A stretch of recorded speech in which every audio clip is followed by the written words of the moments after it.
Hello and welcome to Nick's Allotment Diary.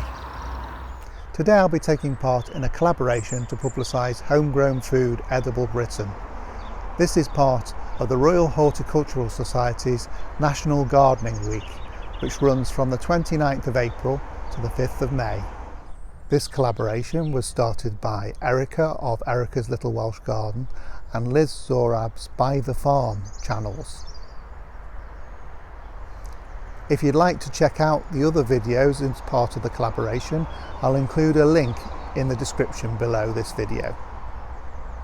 So, why do I grow my own food? The health benefits of growing your own food is one of the most important considerations to me. You know exactly what's happened with the food you've grown, and you can choose whether you add any fertilisers or chemicals or not. The second benefit is that the food is really fresh.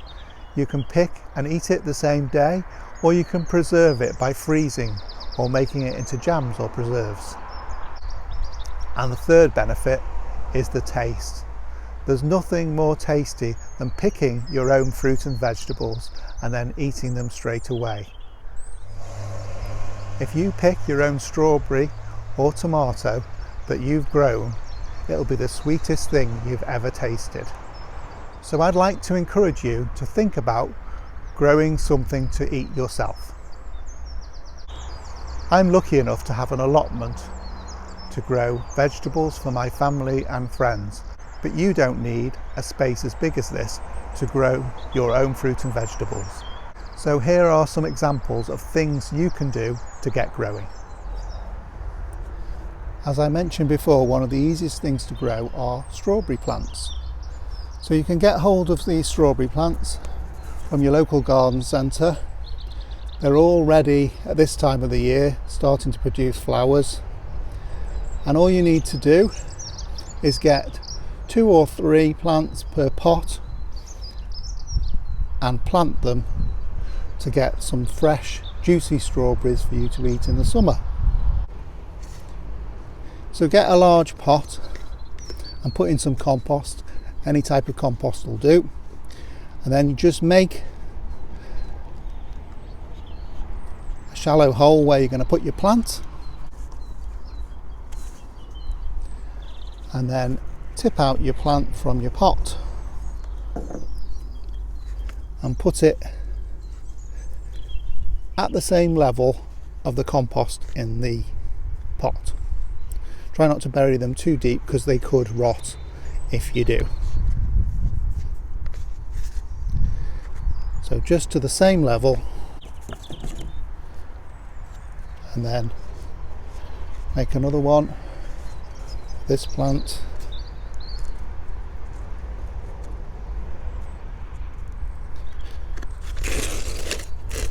turn it round here, so we have a third plant here.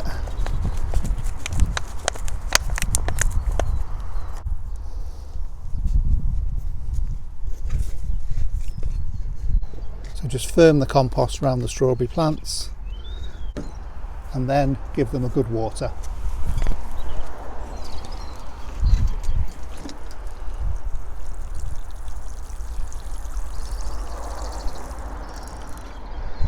And in no time you'll have some juicy strawberries to eat. The good thing about strawberry plants is that they produce more plants through the year. So later on in the year you'll get what are called strawberry runners, and basically a plant will grow through from the side along a stem, and it will try and root wherever it can. It'll either try and root in the pot you've got or round and about, and you can use those runners to create new strawberry plants for next year. If you'd like to grow something from seed, one of the easiest things to grow is tomatoes. You can just select the ripe cherry tomato, any cherry tomato you like from a shop or supermarket.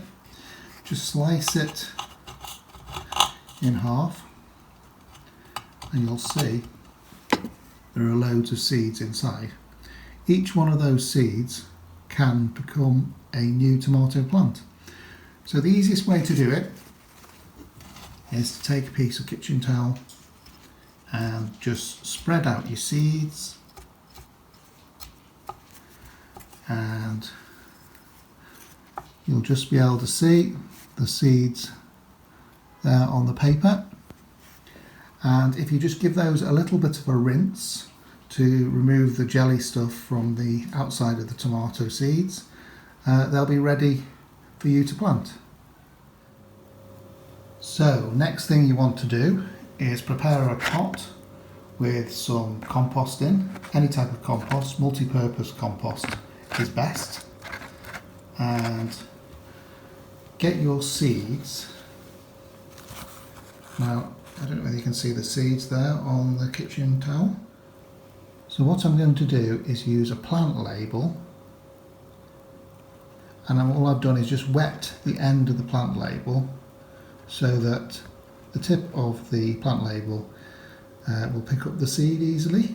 And if you just then place the seed on the surface of the compost, just wipe it off, and then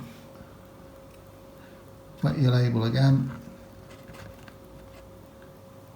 and then put your seeds in a little circle round the edge of the pot. Probably only need about 4 or 5 seeds.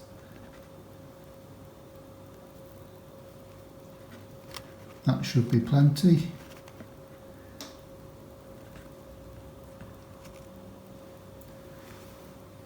And the other thing you need to do then is, once you put your seeds in the pot, is to just sprinkle some more compost over the surface. Just a little bit, not much, just to cover the seeds.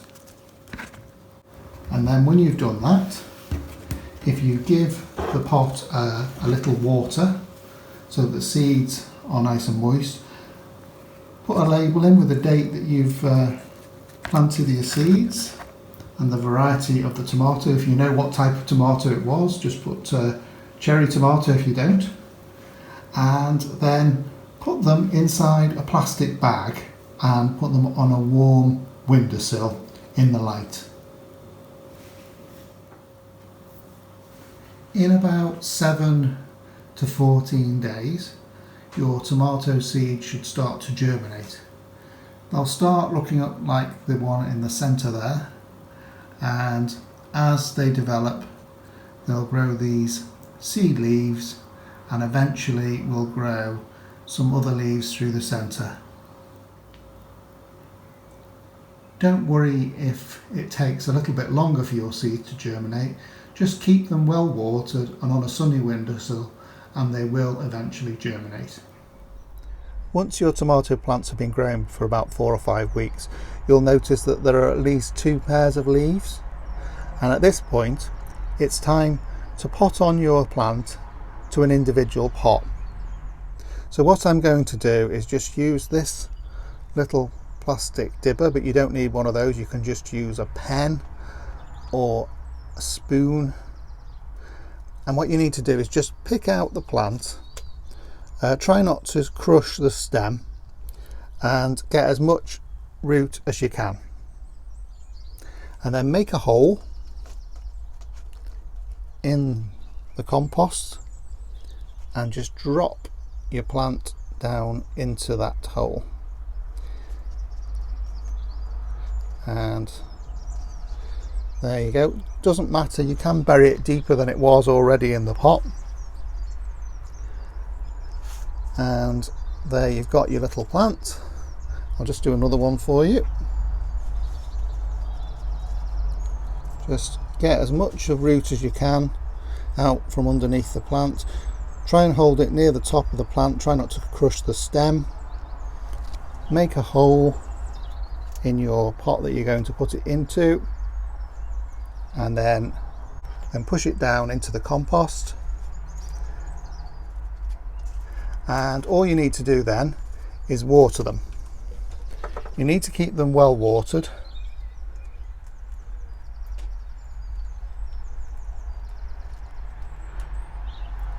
And then just label them with the variety of the tomato that you've planted.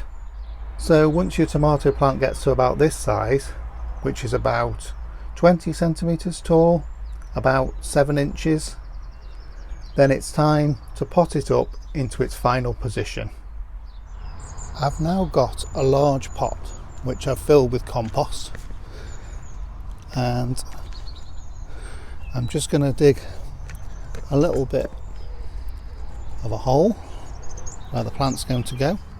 So here's the tomato plant in its pot. Just carefully lift it out, put it into the larger pot, firm the compost round, and the best thing to do is to add some sort of a cane for it to grow up against. And what you can then do is, as the tomato plant grows, you can tie the stem to the cane, and that will support the plant as it grows. The other thing to bear in mind when you're growing tomatoes is that most varieties of tomatoes need to have their side shoots removed.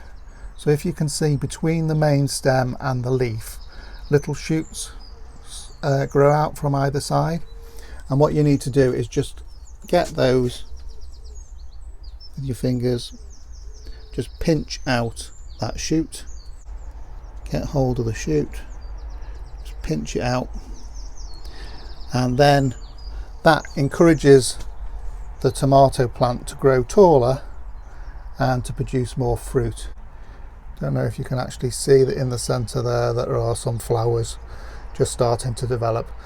Those are going to be the flowers that are going to produce the tomatoes. Now, if starting things off from seed is not your thing, what you can do at this time of the year is go to any garden centre, and they'll have vegetable plants that are already grown on for you, and all you need to do is plant them on into a pot or one of these large planters. So these grow bag planters are the thick planters. You can get ones that are quite thin, but you're best going for a larger planter because they hold more soil and are easier to water. So I bought some plants. So here's some examples of plants that you can get from the garden centre. Here's a sweet pepper, so this is a red pepper. Here's a tomato plant that's already grown on, and here's an example of a mini cucumber. So all of these plants are suitable for growing in a grow bag. So what I'm going to show you now is how easy it is to just plant them up and have food growing on a patio or on a balcony. Wherever you want to grow, you can grow your own food. So when you get these grow bags, all you need to do is use a pair of scissors or a knife to cut a cross shape in the plastic and then bend them back, and then you've got a nice square planting hole for you to plant your plants. I'll start with the sweet pepper. Just gently let the plant come out of the pot and make a little hole in your compost, and then gently push the plant in and firm the compost around it. That's all you need to do. And now we'll do the tomato. So gently allow the tomato plant to come out of the pot, make a hole, gently push your plant in and firm around. And finally we have the cucumber plant. So gently ease out of the pot, make a hole, firm the compost round the plant. So from the garden centre you can also get hold of these canes, and what you can do is just make sure you put your cane next to the stem of the plant, and then you can tie your plant in to the cane as it grows up. And don't forget to give them a good water.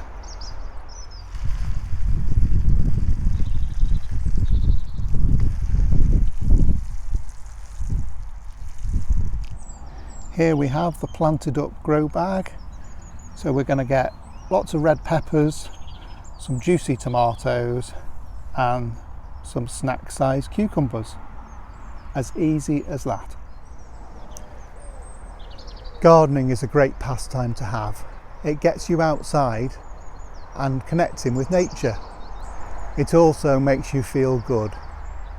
So why not get outside and get growing? There are loads of events this week as part of the UK's National Gardening Week. So check out the RHS's website or social media. Thanks very much for joining me at Nick's Allotment. I'll see you again next time.